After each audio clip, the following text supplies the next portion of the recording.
अस्मदाचार्यपर्यन्तां वन्दे गुरुपरम्परां श्रुतिस्मृतिपुराणानाम् आलयं करुणालयं नमामि भगवत्पादं शङ्करं लोकशङ्करं शङ्करं शङ्कराचार्यं केशवं बादरायणं सूत्रभाष्यकृतौ वन्दे भगवन्तौ पुनः पुनः। ओम सहना भवतु सहनौ भुनक्तु सह वीर्यं करवावहै तेजस्विनावधीतमस्तु मा विद्विषावहै। ओम शांति शांति शांति। So now for the invocation mantra. Chaitanyam sarvagam sarvam sarvabhutaguhashayam यत् सर्व विषयातीतं तस्मै सर्वविधे नमः।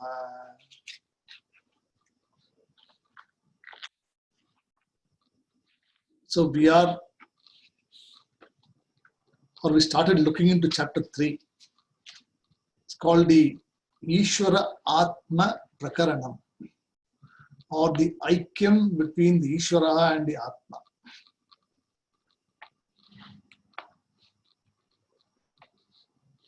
The first chapter explained us all the different types of karmas, and the karma jnana samuchayam is not possible. Then second chapter established the truth of the consciousness. Here it talks about the Ishvara Atma Aikyam or oneness. The student who is presented here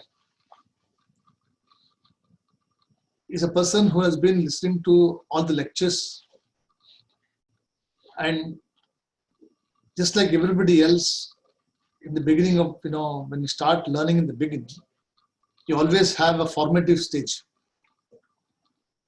So you have a formation stage, and then you start to become the normalization, and again start this. So here the student is having some opinion or some ideas are forming an opinion that Brahman is like this, or Ishvara is like this.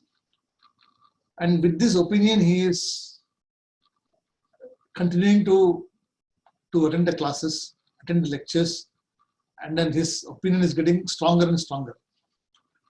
Now the teacher may or may not know the mind of the person or how the opinion is forming. It is not possible for any person to know what person is thinking. You can only have an idea whether the person understands or understands to some extent. But it is not possible to understand the depth of the understanding, because the depth of the person's understanding varies depending on various things. Number one is the concentration on the person is giving, the interest which a person has in a particular subject or vishaya.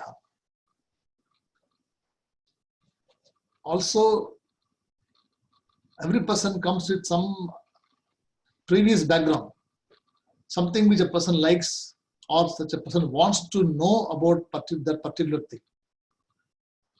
So if you're coming from a particular, parampara, Dvaiti parampara, then you would be interested to know about that particular aspect which attracts you.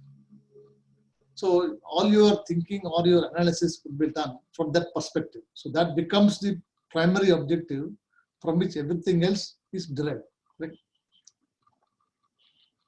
If a person doesn't have any background at all, supposing the person doesn't know anything at all, he has got no preset opinion. So for him, everything is acceptable, everything is just continuously following the method. But every one of us has got some Purva Jnana. You would have heard from somebody, you would have listened to somebody, and you would have had some understanding of what it could be. So here also the student is actually attending, or the Acharya is giving lectures. The student is actually having some opinion. And this particular Ishvara Atma Prakaranam talks about the 4 different types of defects a person will have if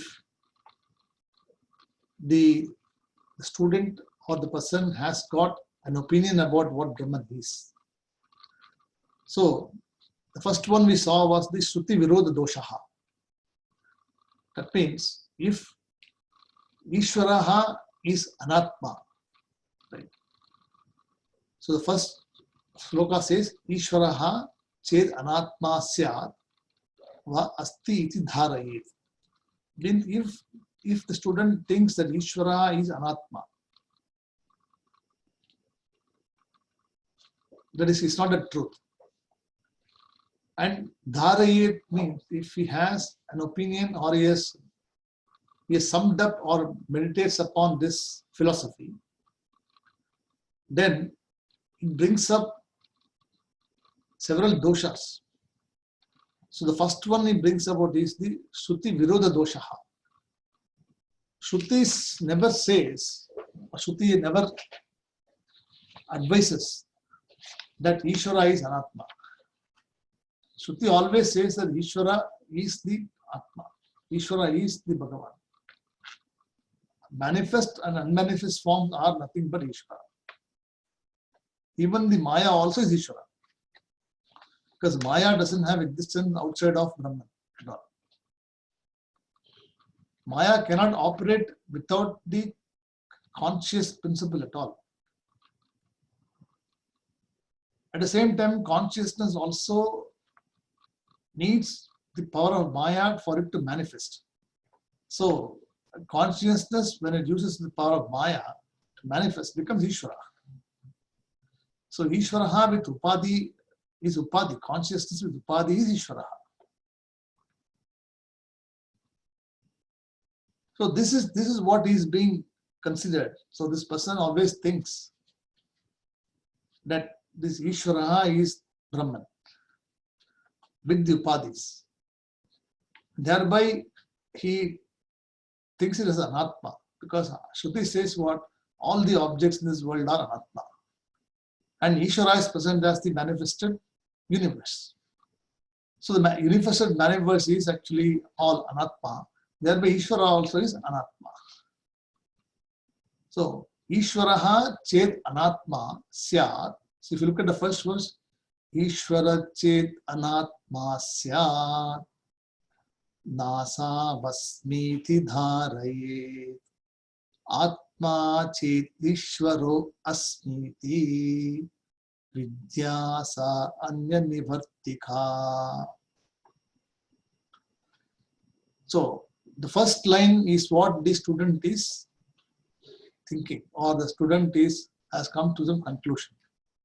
So Ishvaraha ched means if I conclude as Anatma, and Asmi iti dharayet means in this way if I conclude or if I hold up the theory or build it upon, then it brings the Shruti Virodha Doshaha. Shruti is negated because Shruti always says that Ishvara is not the Anatma, Ishvara is Atma. It is only with the manifestation. So without manifestation, Ishvara is consciousness. With manifestation is Ishvara. Or we call the Bhagavan, or we call even Bhagavan, Ishvaraha, the Lord, everything is only one and the same. The different names being called for this. So Ishvaratvam, when you say Ishvaratma Prakaranam, it describes the Ishvaraha as the consciousness here. So the first doshaha is Shruti Virodha Doshaha. So the defect is, if I contradict this view, then I am directly negating the Shastram itself. And if I negate the Shastram, which is the knower itself, so the Shastram is what? Is the knower. So we, the knower, is the truth. And if I negate myself, then what is there here? Obviously, you cannot negate yourself. You can never say that I am not there. You always say that I am there, everybody else is not there. So you can never negate yourself. So the knower has to be there for the knowing to happen and also for the known to be there. So the objects become known only because there are objects which are revealed by the knowing process. So the knower cannot be negative. So that's what it says here. If a person has the view, the Shruti Virodha Doshaha, then second Doshaha also comes into place is Nishprayojanatvad Doshaha. That is, there is no Prayojanam if I conclude that Ishvara is Anatma. So one may say, what is the prayojan of studying all these Upanishads, etc.? What is the prayojan of me undertaking such a long, arduous course, ultimately to find out, or if I have already a very strong view that Ishvara is Anatma and this, I am the Satyam. So when I say I am the Satyam, it means the body, mind, sense complex along of the individual is taken as Satyam. Because I am the Ishvara, when I say, you take the Ishvara to be the physical body, mind, sense complex.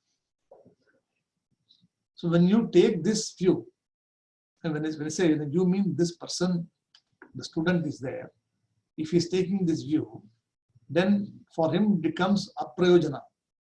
There is no prayojanam for him. So nishprayojanatva means, Shastram says Brahman cannot be known. So if Brahman cannot be known by any means, what is the point of me in studying all these things? I already established the fact. Already I know, I'm happy with the fact. Ishvara is here as Anatma and I'm also there. So as long as I am there, Ishvara also is there. So there is no need for me to study anything or do anything more. So he will tend to, leave the studies and just leave it as there. That's correct. So the second one is called Nishprayatvat, or not knowable or not to be known.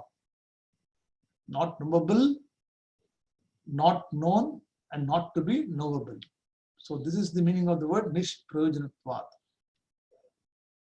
So it cannot be known, it's not knowable, and need not be known. So the three things are important in that comment called Nishprayojanatvat. Then the third dosha which comes in existence is Shunyata Varnana Doshaha. Shunyata Varnana Doshaha. That means nothingness comes into existence. So when I say nothingness, it means it builds on the previous doshaha, which is not knowable, not to be known, and not not known. These things brings about the concept of shunya, because there is nothing here to be achieved. So there is nothing here. So the nothingness is being said by the Purva Pakshaha, that this not to be known here, not knowable, and need not be known. So there is really nothing here to be known. So why all this issue about all the statements Shruti is giving about this Atma is to be recognized as truth of one's own self. You are the Brahman. Brahman cannot be known, but it can be known the Swarupa of one's own true nature. All the statements are said. So here, the person who is proposing is the Purva Pakshaha, or the student who has got a mind which is inquisitive, but he is arguing or is actually analyzing the point from his own perspective. So the nothingness called as Shunyata Varnana Doshaha. It also comes into existence. Then the fourth doshaha also comes here. Is called Aprasaktaha Pratisheda Doshaha. Aprasakta Pratisheda Doshaha. That means negating something which is not there. So you negate something which is not there, there's no point in negating. It is like the Purva Paksha is saying that there's nothing here, not to be known, not knowable, need not be known. And the Shruti is saying that you have to negate this. So why do you have to negate something which is not there? If I tell that so and so person has got a two horns, a human person. Now it is already known the fact that the person cannot have two horns. So what is the point of negating that particular thing when you already know it is not there? Hope you're getting right. It is something which is not there because it need not be known. A person doesn't have a two horn, it is established fact. So why do we have to negate the fact that the person with two horn is not there? It is only a dhyasaha or adhyaropaha. So this is all the questions which the Purva Pakshi is asking. And these questions are coming because why? Because of the first mantra, first line, Ishwaraha ched anatma syat na asti iti dharaye. And what does the Upanishad say? The second line says the Upanishad statement. Atma ched Ishwaraha asmi iti. So if I understand the Atma to be the Ishwaraha asmi, means I am the Atma, I am the Ishwara also. In between the Ishwara and Atma, there is no difference. Asmi iti. This vidya, iti vidya, means this vidya, if I understand with this knowledge is, I know for sure, then I remove all these erroneous notions. Sa anya nivartikaha. So the first sentence says, if I have the wrong notion, I will have all the four doshas. If I don't have that notion, or if I take the Atma to be the Ishvara, or Ishvara and Atma they are same, then I do not have to live with those dosha.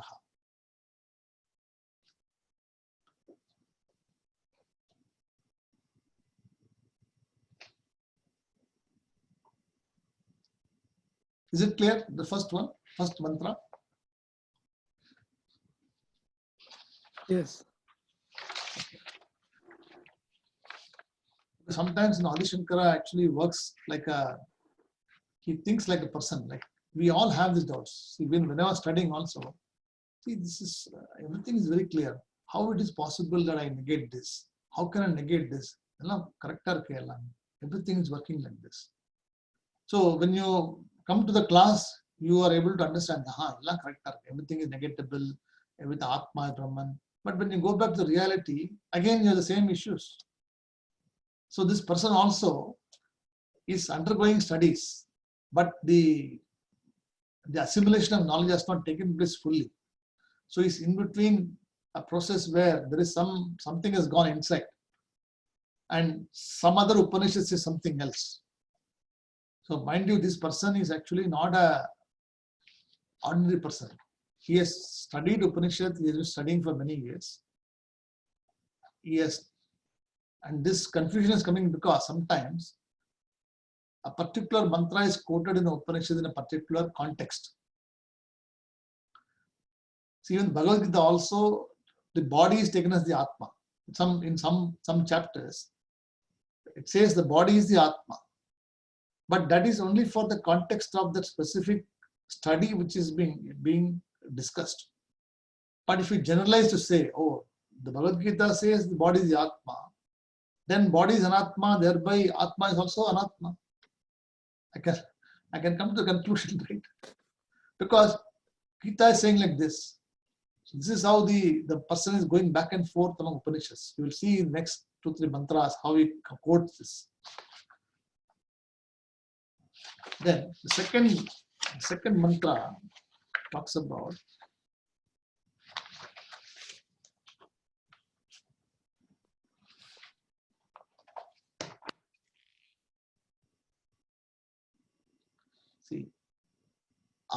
आत्मानो अन्यस्य चेत् धर्माः आत्मानो अन्यस्य चेत् धर्माः अस्तूलत्पादयो मताः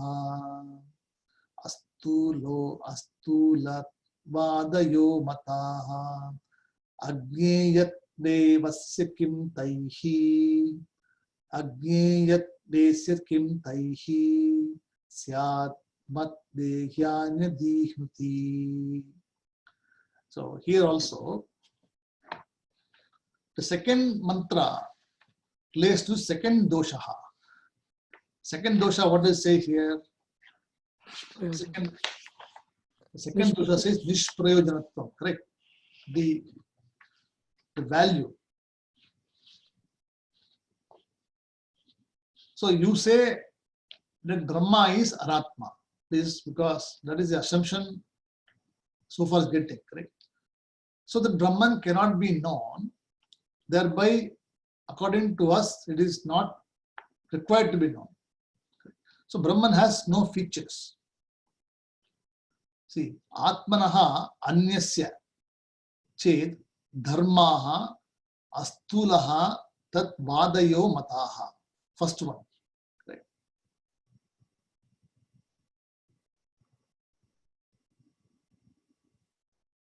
So Stulaha Vadayo Mataha. Stula means it becomes the gross body. So it also becomes an object of knowledge. And this is our understanding Mataha.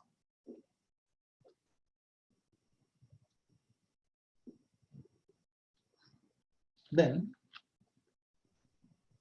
so Brahman really has no features. From our understanding, it has got no features. But the mantra says, or the Purvapaksha says here, student says that it is Anyasya Dharmaha. And because it is, the student is assuming that the Brahman is something other than himself. Other than himself is an object of knowledge, and it is taken as the Anatma. Thereby he says, you are saying that Brahman is not this, but I can see from this Brahman is Anatma, so thereby I don't need to study anything. It has got no value in me studying anything. It is not knowable. Because Shruti is saying what?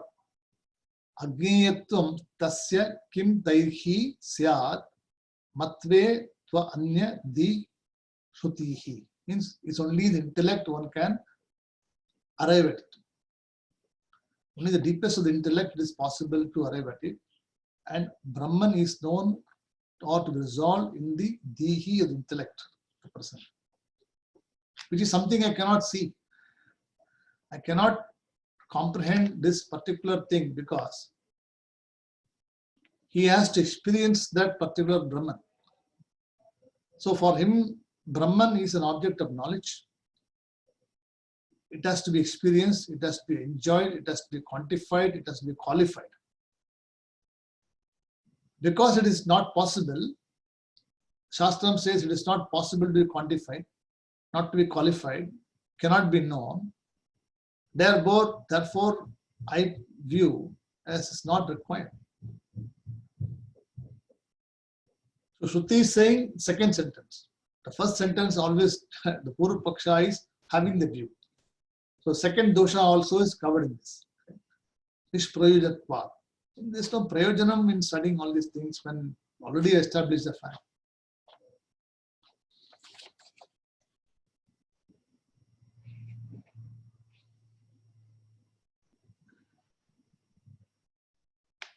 Okay.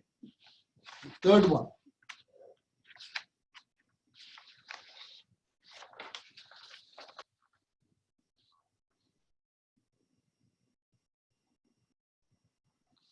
The third one talks about the third dosha, which is being negated here. Third dosha is what? It's called nothingness or shunyata varnata dosha. Nothingness. So, mitya adhyasa nishedhartaha tato stuladi grihyatam मिथ्या अध्यास निषेधार्थः ततो अस्थूलादिगृह्यताम् परत्र चेन् निषेधार्थं शून्यता वरणं हि तत्. So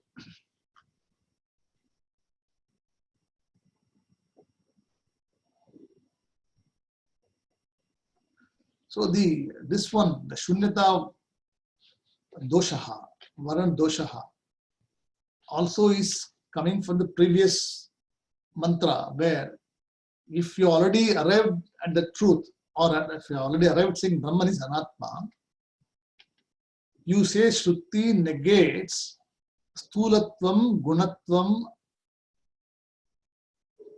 Dirgatvam, etc. That means what's it is not this, it is not this, it is not this. They're already saying this, correct? All those things are already negated by you when you say, and you're also saying that Brahman is different from me also. See the argument how he's coming from. He's saying that Brahman doesn't have any attributes. It is not small, it is not big, it is not stulaha, all these things are there. Then you're also saying that Brahman is not me, it is different from me. So if everything is negated, if all attributes are negated, all the gunas are also not there, then what is there to be negated? There is nothingness, right? Nothing to be negated. So this is the argument he is presenting. The argument is saying that you have negated everything. So what is the point? What is the point of me doing anything further to negate anything? Mind you, this person is still talking from the point of the jiva. He is still talking about the point of his own self. So when you say I, he's still talking about I as the jiva, not as I as a consciousness. Okay, he's still talking about I as a manifestation. That Brahman is different from me, from I. So when I say I, he talks about I as the body mind sense complex. He still hasn't arrived at the I as the truth of consciousness. If he has arrived to the consciousness, then he would not be talking about negating, the shunya will not be there. See, the shunyavadinaha, what they do, they cannot accept a fact that there can be something called unmanifest. For them, everything has to be manifest.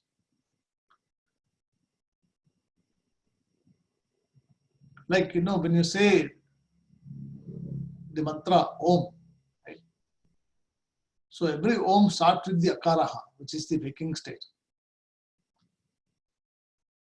It is called a Vishwaha. So look at Divdisha Viveka class, Vishwaha. So the waking state, the knower is there, the objective world is there. It's called Akaraha. So the first letter of Om is Akaraha.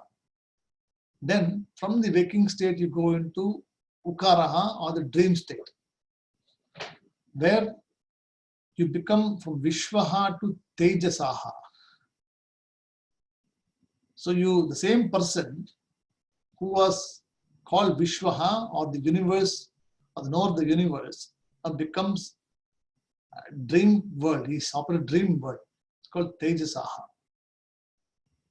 So half knowledge is there, half manifestation is there. In waking state, full manifestation is there. Mind is there, body is there, everything is full manifestation. So it's called Vishwaha. So you're as good as the world, you're there, the world. But in Tejasa, or in the Ukaraha state, there is only half manifestation. And you are in a dream state. It's called Ukaraha. Then in Makaraha, which is the deep sleep state, you become a Pragyaha. So Vishwaha, Tejasa, and Pragyaha. So in that, there is no knowledge about your own self. There is no manifestation. Because the mind, which is supposed to be the manifesting medium, itself is resolved. So because there is no manifesting meaning called the mind, no knowledge is possible. But it does not mean that knowledge is not there. Knowledge is there, but it is not available for manifesting. So after every makaraha, there is a silence. There is a state when you don't wake up from deep sleep, immediately don't wake up. There is actually some gap, very tiny second gap, then again you wake up. So in between those states, like when I say Om, Om, so you see when I say Om, there's a small tiny gap between the first Om and second Om, right? So Akaraha, Ukara, Makaraha, then it's a small silent thing, then another Om starts. So again the waking state starts. So in between these two states, there is silence, correct? You cannot have a long Om, as some people teach you. Oh, you can't extend for 5 minutes. It's only matra, a, u, ma, means one matra for each. Om, Om, Om. So in between every Om, there is one short space, very, very tiny space which you cannot recognize. So this space, according to us, is consciousness present but unmanifest. According to the Shunyavadinaha, there is nothingness here. So nothingness means there is nothing here to be there. So because they cannot comprehend, they accept the fact that there is waking state there, the dream state is there, there's no deep sleep state. They are able to accept it. But what they are not able to accept is, after the 3 states, there is something called the 4th state called Turiya, which is not a state, it is just by which every other state is known. So this particular phenomenon, they can't accept it. That is why he's saying here that I have negated the deep sleep state, I have negated this, I have negated that. There's nothing here to be known anymore. So what is the purpose of all these studies? So they have come very close to understanding everything. But what they have done is the student has actually not completely closed the loop. He's still searching for that experience, elusive experience, about trying to find out what is the 4th state. You can never find the 4th state. Because whatever you search, you will always come to this truth that I know. That's what will come there. But you'll never be able to arrive at, how do I know? You will know only because you know. Knowing is your nature. You do not do an action called knowing, correct? Do you do an action called knowing? Knowing just comes to you naturally. When you wake up in the morning, you just know. Do you make an effort or some special effort to know something? You don't. Because knowing is the swarupam of the Atma. It's self-evident, self-shining. So that is what the student is not able to comprehend, because he is still searching for that elusive experience, some mystical experience, where he is able to pinpoint to say that yes, this is the Atma, the Brahman. And when he is not able to find anything to negate, he comes to the conclusion that there is Shunya. So there is nothingness there, and nothingness cannot be negated anything further. So it is also a defect in his thinking.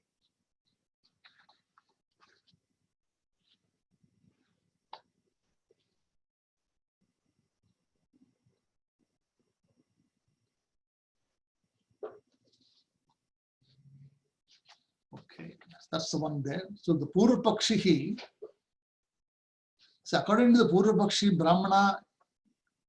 Brahman is free from all attributes.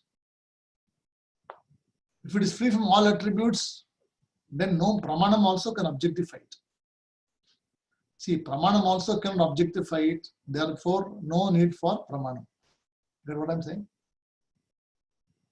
So this is how he's trying to see whether the Pramanam can actually negate also that also. So if no Pramanam can objectify, then how do you talk about such a thing? See the question? The question is saying that you are saying Brahman is free from all attributes. If it is free from all attributes, then no Pramanam is required or no Pramanam can objectify it.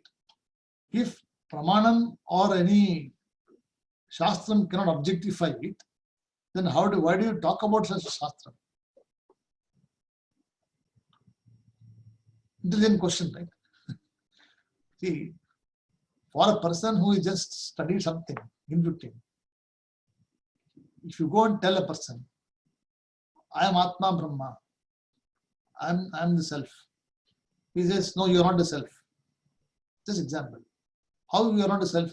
You are a person. You are a physical person with body, mind, sense complex. I can see you, you can see me. No, but I am not the body, mind, sense complex. I am the Shuddha Chaitanyam, you say. You will get into unnecessary trouble because the person whom you are talking to has got no clarity about what he is talking, number one, correct?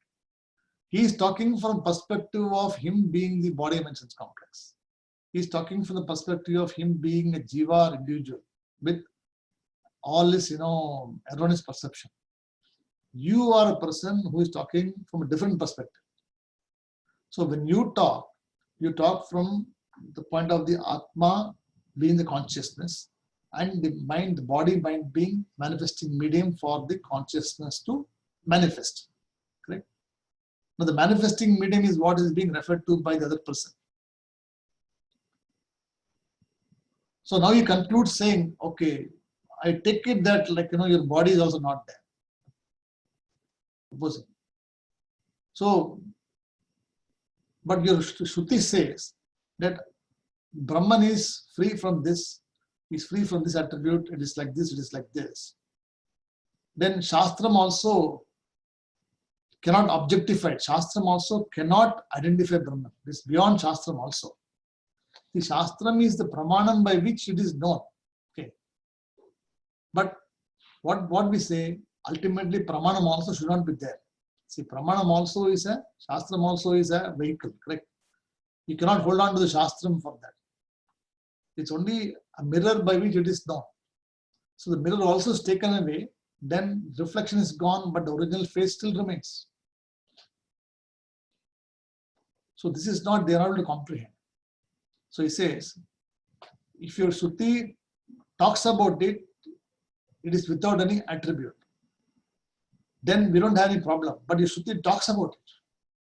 So he is actually quoting from the Upanishad the statements given in the Upanishad. So, whenever we talk about the Upanishad, we say, this is free from this is free from this, we talk about, correct?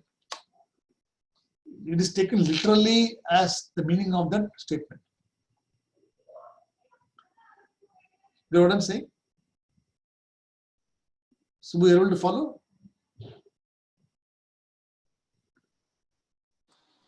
I'm a bit lost here, Shankar. Shunyata concept, because I'm struggling to. Okay. See, it is like, let us say there is a mantra in the Upanishad, in the Kena Upanishad. I don't know how many people attended the Kena Upanishad class, but there is a mantra in the Kena Upanishad where I will just quote the mantra for you. I have it somewhere.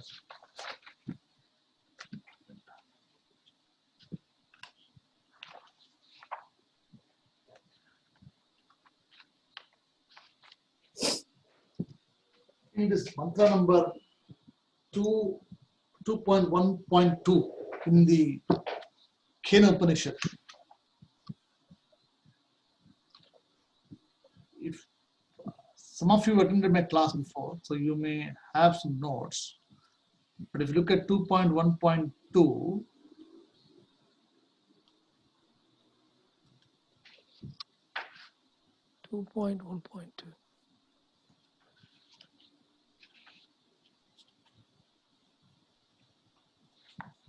see, 2.2.1.2 talks about the Atma being Divyam, etc.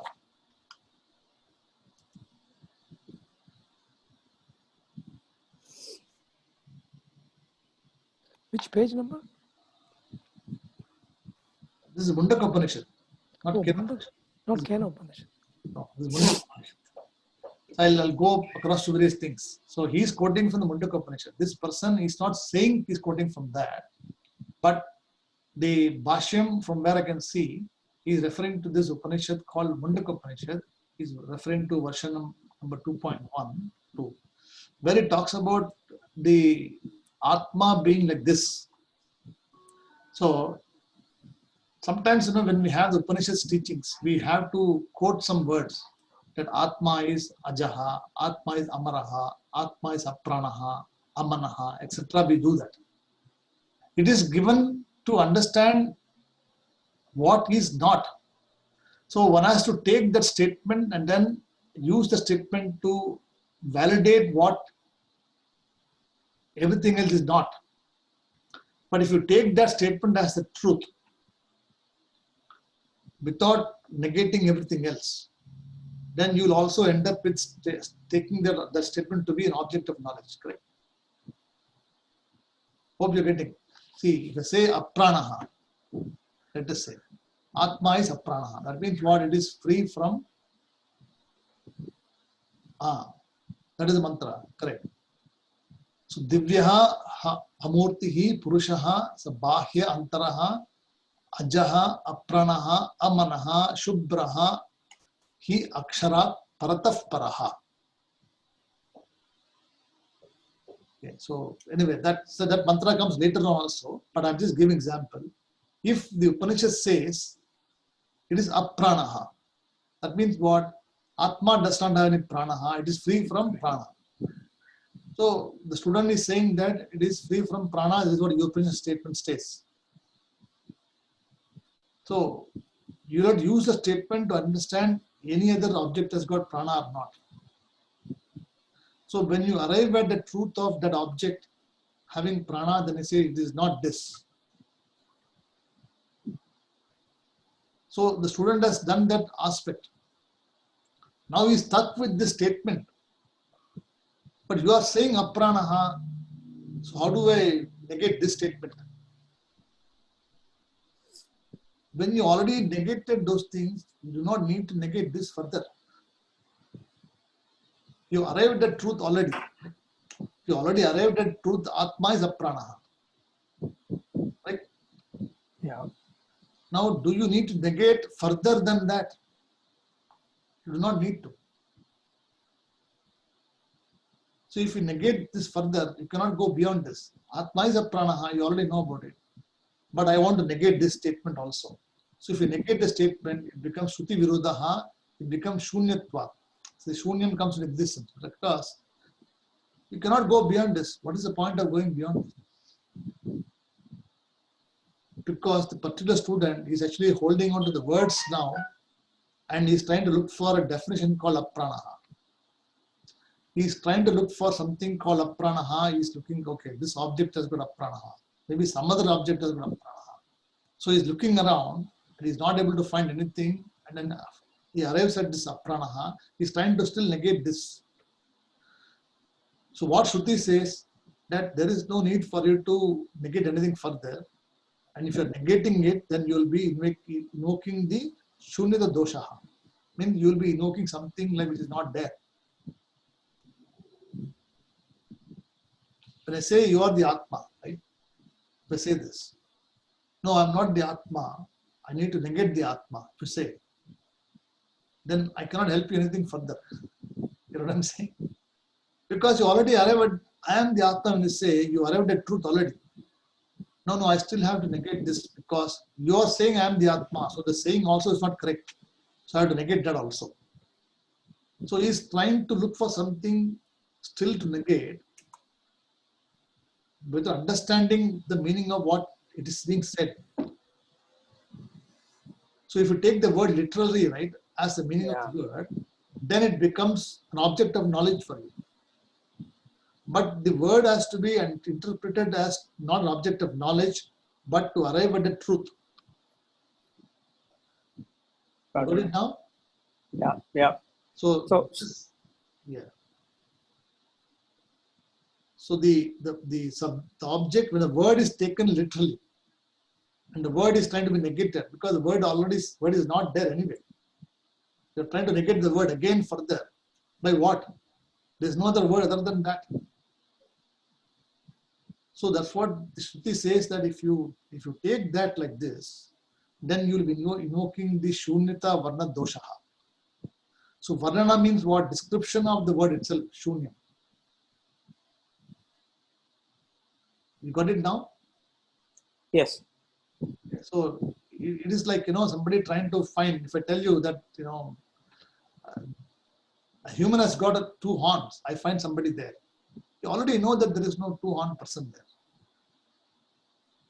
No, I want to negate the sentence of the man with two horns. You say negate it. How are you going to negate it? Because it is not there. No, I want to negate it further. Because you are saying, Shruti is saying there is two-horn person. It can be drishtantaha, an example given to say that a person doesn't exist. It is adhyasaha, adhyaropaha. Right? But if I insist on negating the statement, it is my misunderstanding. That's why he's saying here that if you take anything as the word literal meaning here, the word meaning here, then you are trying to negate the particular aspect of it. You will not arrive at anything. Thereby, you will be invoking Shunyata Varna Doshaha. So that second line talks about it. First line, this is all because the student is trying to look for the experience. See, look for the Atma as experience. See, whenever you try to search for something,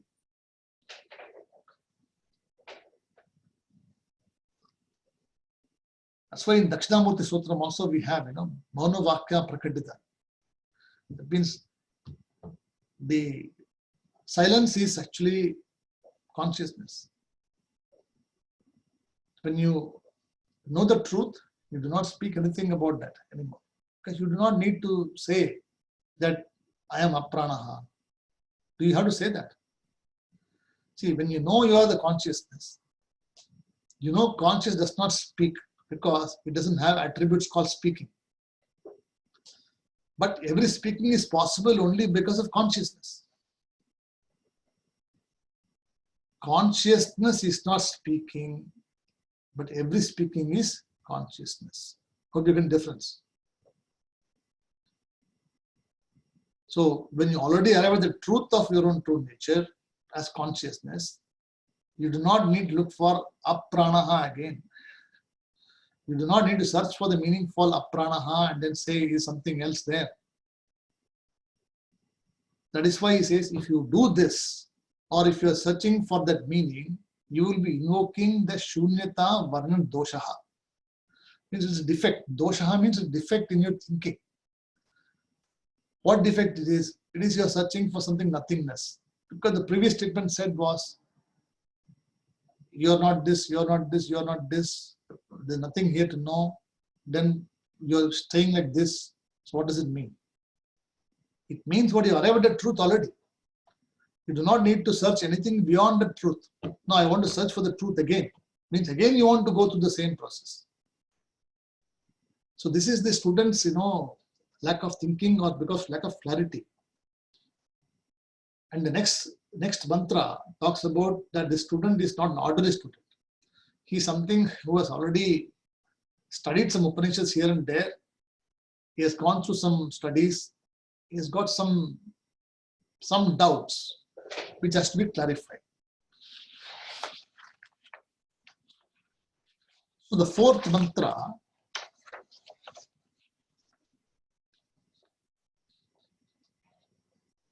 if Brahman is different from me, or I am Brahman, this doubt comes to him. If Brahman is different from me, or I am Brahman. So he has somehow come to the conclusion, he has removed those three doshas to an extent by this theory. Now the last dosha is still there, which is Brahman different from me, or I am the Brahman?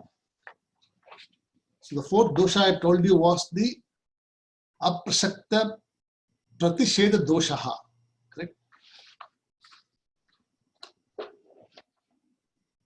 So all the doshas are actually one building on one another. So this one is a culmination of the first, second, third dosha.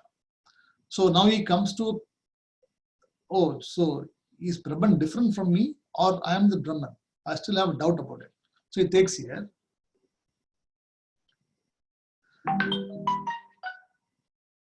Bhubutsur yadi chan yatra, Bhubutsu yadi chan yatra, Pratyagatmana ishyate, Pratyagatmana ishyate, Aprano hyamana shubraha, Iti cha anartakam vachaha, Iti cha anartakam vachaha. So the word is Bhubutsaha yadi. Yadi pratyagatmanaha bubutsoho cha anya atra ishyate. So the anvaya for that is yadi pratyagatmanaha bubutsoho cha anya atra ishyate. That means who is pratyagatmanaha means the self. See, pratyagatma means self. If the self anya atra ishyate means what? If the self is different from the person who wants to know. Correct? Ishyate, when you say here, it means considered. Ishyate, considered. And the word bubutsaha, when you say here, Bubutsaha is a person who is called Bodhu Michuhu. Bubutsuhu is called Bodhu Michuhu. It is a better word for a Mumukshuhu. See, Mumukshuhu is somebody who is actually on the path of understanding the truth.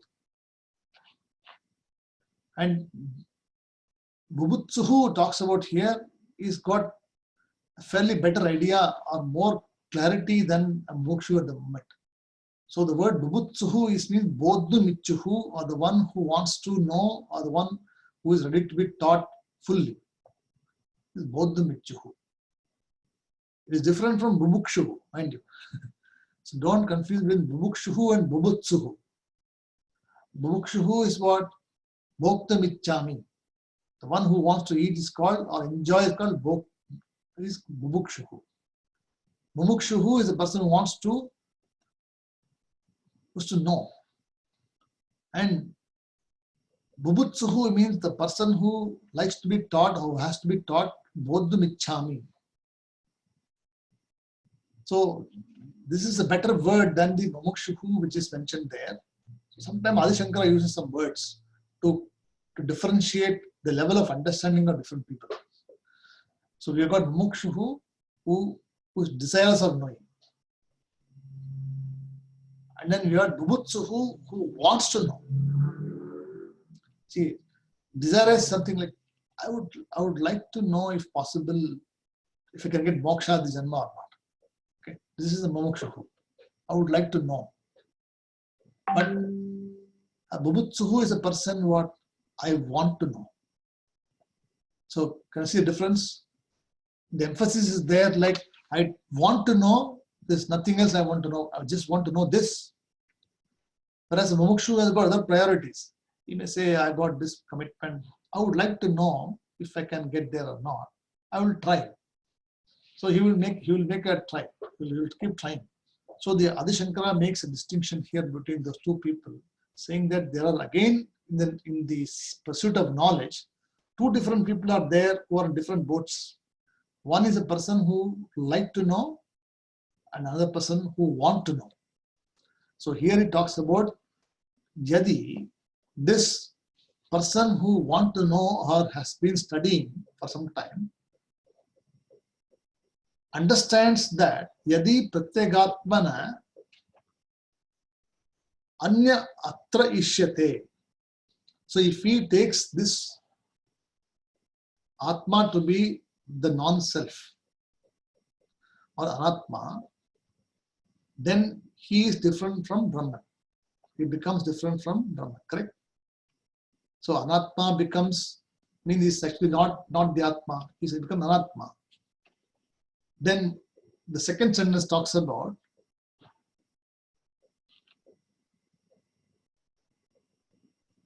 see, apranaha hi manaha shubbraha iti cha anartakam vachaha. So if you take the first sentence, if you take yourself not being the Brahman, then the Shruti is contradicted in the second line. So that is a mantra which I told you is Divyaha. When I say Divyaha, see the first word, then apranaha is there. Then see apranaha. If you look at second line, Pushpaji, you see apranaha hi amanaha shubbraha hi akshara parataf paraha. Correct. So shubra, the three words he's using, apranaha, amanaha, shubbraha. Correct. So apranaha means what? There's no prana. Amanaha means there is no mind. Shubbraha means that which is brilliant, shining, self-shining, vidya. Ashubbraha means ashubham, ashubbraha means that which is not self-shining, which is ignorance. So if you take the view, yadi pratyagatmana bubutso cha anya atra ishyate, then apranaha hi amanaha shubbraha iti cha anartakam vachaha. Means then anartakam means what? It will be negated. What is said in the Upanishad, which you have studied before, will be negated. What we are getting, right? No? See, look at it this way. If a person who is studying the Shastra has studied already before in the previous classes, has arrived at the conclusion that Atma is apranaha, correct?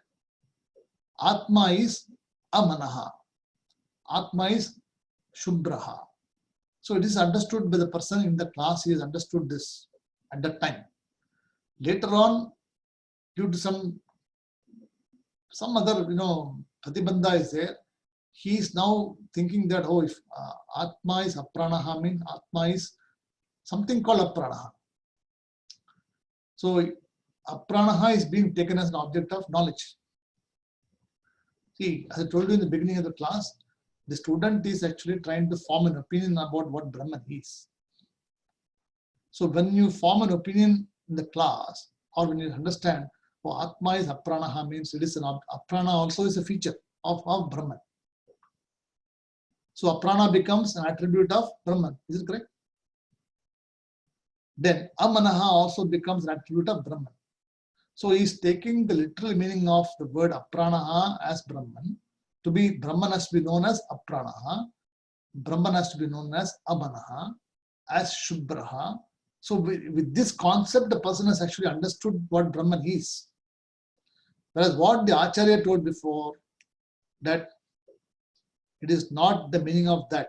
It means that Brahman doesn't have any attributes, but for describing the anatma of the other objects, you must use example to discount other things. But one must not arrive at the meaning itself and say that this is what Brahman is. So when you say that Brahman is like this, that means you do not know Brahman at all. This is in the Kena Upanishad we have seen. Whenever you understand Brahman as an object of knowledge, then it means that you do not understand Brahman at all.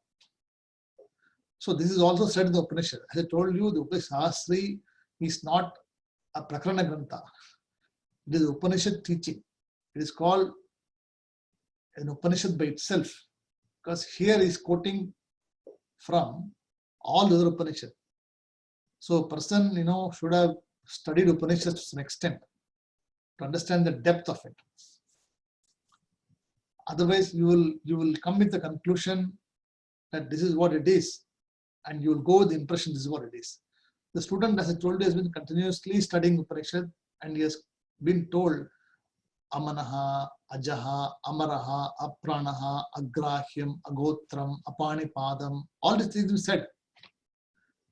Because in that context, what it says is there, Apanipadam means it has got no limbs. So we have limbs. So I am not the physical body is not the Atma. So you negate this. But now after negating the Atma, the physical body, you are left with something called Apanipadam now. So he's trying to negate Apanipadam again now.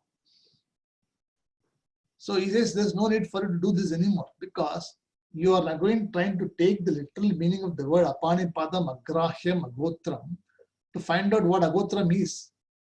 So if you are going to place a value of Agotram on Brahman, then Brahman also becomes an object of knowledge. You are trying to look for something called Agotram in a particular Atma. Whereas what do we say? Atma is actually free from all these things. You do not need to search for anything other than this. So the student has been carrying this impression all along that this is what Brahman is. So when he is studying this particular text, this is what is coming to arrive at this. And the argument is put forwarding is that you already, when you say that Shruti is saying that I am Apanipadam Agrahyam, then that word, what about the word? Why do you say that word is there? See, he forgot about that. See, in the previous text, he understood what it is. Now, because he has been forming an opinion, that word becomes, the Shastram's meaning becomes for him an object of knowledge. So he's trying to negate that also. He must not negate it because there's nothing to negate after this. That's what he says here, that if you do negate it, then it becomes a doshaha called, what I told you, is the fourth one called Pratisheda doshaha. I think Aprasakta Pratisheda doshaha. That means meaningless negation in the literal meaning. See, Aprasaktaha means what literal. Pratisheda doshaha means negation. So you are now trying to negate literal meaning itself. The literal meaning is supposed to be given for understanding. But if you want to negate the literal meaning, then it is of no use. Because you should negate the other things, but not this. Because through this only you are negating the other things. So after you negated everything else, prana, mind, manaha, etc., you do not need to negate anything else. So if I give a word, Atma is apranaha, when I say to you, what do you say? It means apranaha means you look for any object which has got prana. So you say, okay, that object has got prana, it is not the Atma. So you are negating neti, neti, neti, neti, and you arrived at that I am not any of this, correct? So you are the consciousness, you arrived at it. But you are stuck with this word called apranaha now. So the student is now trying to understand whether this has to be negated also. The word apranaha also has to be negated, or what do we do with this word? The teacher says that you do not need literal meaning. The meaning is only given for understanding what it is.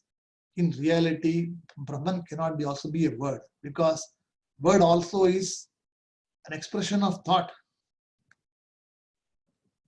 Any word which is written, spoken, or is also an expression of thought. And thoughts is also part of consciousness. So you already negated it already by all these things. You do not need to do more negation. You able to follow Jay now?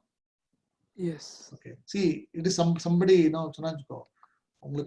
you're stuck on a particular thing, you don't know how to come out of it. You're trying to, how will I not negate it? See, if I say a person like has got a miracle, if I tell you that all the miracles and experiences are only a thought manifestation, you will say that, no, okay, what about thoughts? So when I say thoughts, see, you have to arrive at something. You negate everything, finally arrive at the truth. And then you say, the truth itself cannot be negated further. So here the student is taking the literal meaning of the word and is trying to negate the literal meaning. That's why it's called aprasakta Pratisheda doshaha. It means that which is not there, you're trying to negate. So it becomes a meaningless negation. Don't need to do this. So when you stop at that means you stop at particular point of time when you cannot negate anything further, which is the innermost essence of I, is something you cannot negate further. But the I has to be understood as not an object of knowledge. The I has to be understood as Swarupam of one's own true nature. If you still consider I as an object of knowledge, then you keep still searching for something. Correct? That is what is said here in this verse. So he says here, Bubutso yadi cha anyascha pratyagatmana ishyate apranaha hi amanaha shubbraha iti cha anartakam vachaha. So if you take the first things, then all the statements you learned before becomes meaningless to you. You have not learned anything, you will just be going back to the same thing. So you must not take the literal meaning, you must take the meaning of the pratyagatmaha as the truth. Right?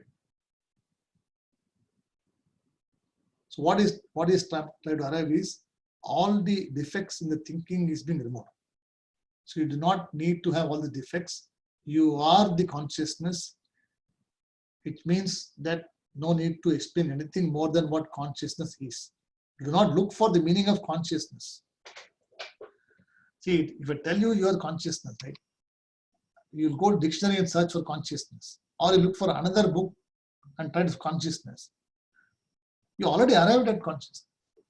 அதுக்கப்புறமா உங்களுக்கு என்ன analysis பண்ணும்? Why do you want to look for Atma Anubhava? Correct. See, you do not have experience called the Atma because every experience is possible because of the Atma. But Atma is not the experience. Hope you're getting right. Atma is not the experience. But every experience is the Atma. When you say where God is, then we say where God is not. So where is Ishvara when I say? So where Ishvara is not. It means what? You're not saying that Ishvara is not. Ishvara, everywhere things Ishvara. Because when you look for where God is, or Ishvara is, you're still looking for the Ishvara somewhere, correct? But when you say that there is no other Ishvara other than me, then your search ends there. You will keep searching for this answer till you take the ownership of this.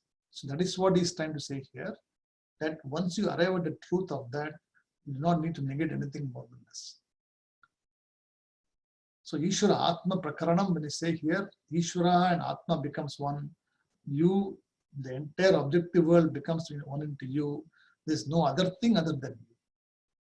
There's nothing other than consciousness here. The words are not there, the meanings are not there, attributes are not there. There's nothing really there.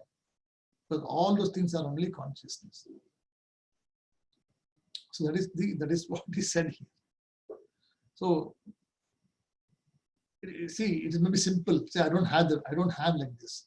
But somewhere in the corner we'll have this vision. The other corner, somewhere the doubt will be there. How it is possible? Because when you talk to somebody, he says, Atma is apranaha, we talk like this, correct? Atma is amanaha. It is only for your understanding. You cannot go and define to somebody saying that, see, Atma is apranaha, amanaha, because it is only for your understanding it is said like this. But if you go and define pranaha, etc., then it becomes a literal exercise, correct? It becomes a meaning, it's just you're writing down something there. But the writing down has to be removed from the writing and has to be transcribed there. If you start writing notes like this and you read like this, what you will say according to you, Atma is a prana, Atma is a prana. Adidam Karma Kanda Kulra. See, the Karma Kanda, what they do, they repeat same thing again and again. Right? Karma Kanda, when the Shastram, when the mantra they chant the same thing again and again without knowing why they're chanting. Because for them it is an object of knowledge. Whereas the same object mantra, when understood by you, then you do not chant the mantra in that manner anymore. You understand already that you don't need to do this karma anymore. You got the idea? So a subtle, understanding. But that is what is said here. So with this, we have come to the conclusion of chapter number 3. So chapter number 4 is called, which I'll do next class, Tattva Jnana Bhava Prakaranam. Tattva Jnana Swabhava Prakaranam. It means Jivan Mukti Prakaranam.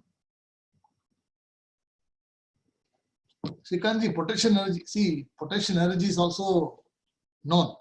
It is something with energy, any energy is already known to you. See, kinetic energy or potential energy. Energy is something which is already stored. You already know there is something stored. When you say energy or potential is a word. So when you say potential is a word, means you only know there is a potential there. It's a word there. So when I tell you that potential also is a part of consciousness, would you still look for a meaning for potential? You would not, because you resolved the potential also in consciousness. You resolved the kinetic also in consciousness. There's nothing called kinetic and potential. It's only consciousness. Thereby, you do not look for a meaning called Atma is equal to kinetic plus potential. Is it correct? When I tell you the kinetic is Atma, potential is Atma, thereby both are Atma only, then you do not need to search for kinetic and potential anymore. But if I say Atma is potential, then what do you say is, oh, Atma is potential, then I'd look for potential meaning. So it becomes literal search. If you remove the literal search, you merge everything into one, and then you just are left with only consciousness. Is it clear, Srikanji? Yes, sir. Okay. So this is the fourth chapter is called Jivan Mukti Prakaranam. So how to become a Jivan Muktaha, or how to become free in the Janma itself. There is something called Krama Muktihi, Videha Muktihi, and Jivan Muktihi. So 3 things are there. In fact, it's a very big topic called Jivan Muktihi, written by Swami Vidyana Swami. That is one word, Jivan Muktihi, is an entire book written by Swami Vidyana Swami. We just got some, I think 300 verses are there. But we don't have to go about all these things. It's a different text altogether. But this talks about, in a nutshell, what Jivan Mukta should look like and what he should be pursuing, how to distinguish between 3 different types of things also. Okay. So which we'll see in the next class.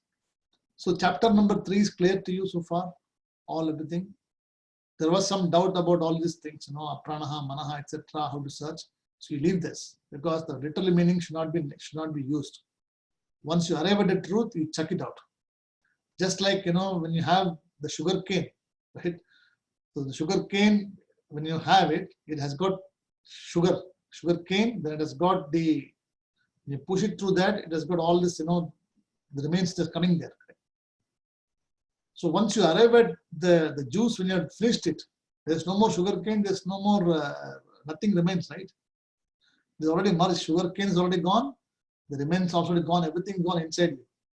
Nothing more left there. So you remove all the names and functions, everything. So even this apranaha, amanaha also is a name.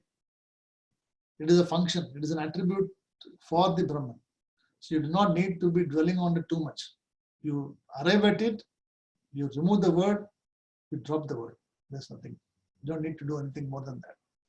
But if you're stuck with this word, then you will be searching for this word meaning again and again. Because you cannot be able to search beyond this. The search is already ended, but still you're searching. Okay. That's the meaning of the third chapter. Okay. Om Purnamadah Purnamidham Purnat Purnamudachyate Purnasya Purnamadhaya Purnamevavasishyate. Om Shanti Shanti Shanti. Harihi Om Tat Sat Shri Gurubhyo Namaha. Harihi Om. Namaste.